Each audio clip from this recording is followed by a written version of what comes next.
अस्सलाम वालेकुम and good and talk from Germany. I hope you people are doing well और आप लोगों की ज़िंदगी बहुत मज़े और सुकून से गुजर रही होगी।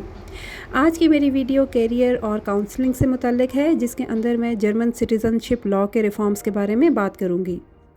2021 के एंड पे एंगेला मार्केल की हुकूमत के बाद नई हुकूमत 3 पार्टीज़ को मिलाकर बनाई गई, जिसमें SPD, FDP और ग्रीन पार्टीज़ शामिल हैं। क्योंकि यह हुकूमत जस्ट कोरोना टाइम के बाद बनाई गई, तो स्किल्ड तबके को जर्मनी की तरफ अट्रैक्ट करना इनके मंशूर का हिस्सा था।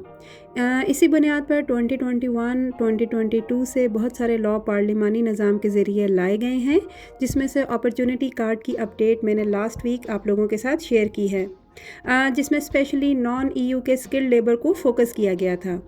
लेकिन इस वीडियो में मैं स्पेशली जर्मन सिटीज़नशिप लॉ के रिफॉर्म्स के बारे में बात करूंगी। जर्मन सिटीज़नशिप लॉ में कौन कौन सी चेंजेस की जा रही हैं और इमिग्रेंट्स के लिए डुअल नेशनलिटी को कैसे आसान बनाया जा रहा है। इन तमाम सवालात के जवाबात जानने के लिए stay tune with me and don't forget to like my channel.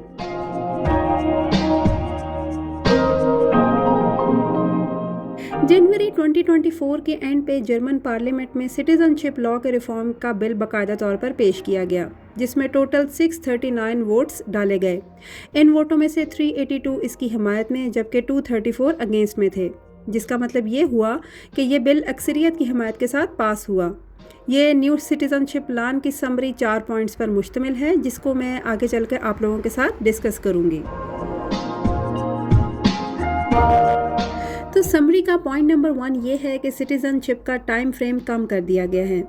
German citizenship, जिसको नेचुरलाइजेशन भी कहा जाता है, इसके लिए 8 साल का तवील अरसा दरकार था, जिसको अब कम करके 5 साल कर दिया गया है, और स्पेशल केसेस में ये टाइम मज़ीद कम करके 3 साल हो गया है। ऑब्वियसली इसके लिए आपको नेचुरलाइजेशन प्रोसेस की बाकी तमाम रिक्वायरमेंट्स को पूरा करना होगा, जिसका मतलब है कि आपको यहाँ पे वेल इंटीग्रेटेड होना पड़ेगा। इन रिक्वायरमेंट्स में जर्मन लैंग्वेज का B1 लेवल शामिल है, और इसके अलावा नेचुरलाइजेशन टेस्ट का पास करना भी ज़रूरी है, जो कि इस बात का प्रूफ है कि अब आप यहाँ पे सोशली और पॉलिटिकली वेल इंटीग्रेटेड हैं। इसके अलावा आपको इस बात का भी प्रूफ देना होगा कि आप यहाँ फाइनेंशियली किसी गवर्नमेंट या सोशल वेलफेयर स्टेट पर डिपेंडेंट नहीं हैं, जिसका मतलब ये है कि आपके पास इधर प्रॉपर फुल टाइम जॉब है और आप इधर टैक्स पेयर भी हैं। अगर ये तमाम रिक्वायरमेंट्स पूरी हैं, तो आप जर्मन सिटीज़नशिप अब सिर्फ 5 साल में हासिल कर सकते हैं।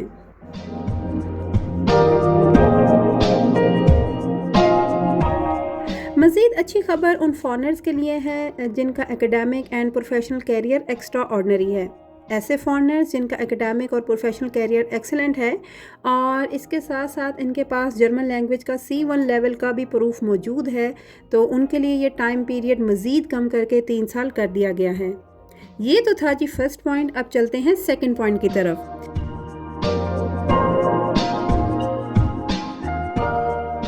तो जी सेकंड पॉइंट में मैं बात करूंगी डुअल नेशनलिटी के बारे में।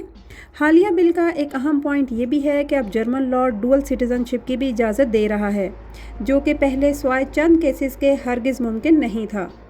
अमूमन पहले जर्मन सिटीज़नशिप हासिल करते वक्त आपको अपनी बर्थ कंट्री की नेशनलिटी छोड़नी पड़ती थी, जो कि बहुत सारे फॉरेनर्स के लिए नागुरेज था।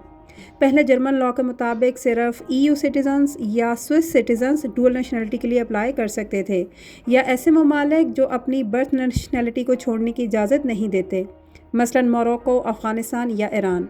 लेकिन अब हरगिज़ ऐसा नहीं है। अब आप जर्मन पासपोर्ट हासिल करते वक्त अपने आबाई मुल्क की नेशनलिटी को भी बरकरार रख सकते हैं, जो कि यकीनन बहुत सारे इमिग्रेंट्स के लिए खुशखबरी की बात है। इसके बाद बात कर लेते हैं पॉइंट 3 के बारे में, जो कि पॉइंट 2 से ही रिलेटेड है। जर्मन बॉर्न चिल्ड्रन जिनके दोनों या कोई भी एक पेरेंट जर्मनी में 5 साल से ज़्यादा का अरसा लीगली गुजार चुके हैं, जर्मन नेशनलिटी के लिए एलिजिबल होंगे। पहले लॉ के मुताबिक ऐसा पॉसिबल नहीं था। लास्ट पॉइंट में बात करूंगी उन फॉरेनर्स की जिनकी एज 67 ईयर्स से ज़्यादा हो चुकी है। ऐसे फॉरेनर्स के लिए लैंग्वेज सर्टिफिकेट दरकार नहीं है, अलबत्ता उनके लिए ओरल टेस्ट पास करना ज़रूरी है, जो कि स्पेशल इन्हीं लोगों के लिए डिज़ाइन किया गया है। ये तो थी जी जर्मन पार्लियामेंट बिल की शॉर्ट समरी। आने वाले महीनों में ये बाकायदा तौर पर जर्मन लॉ का हिस्सा होंगे। मैं उम्मीद करती हूँ कि ये वीडियो आप लोगों के लिए बहुत यूज़फुल रही होगी। Don't forget to subscribe my channel and give your valuable feedback in the comment section below. इंशाल्लाह मुलाकात होती है नेक्स्ट वीडियो में। तब तक के लिए अल्लाह हाफिज़।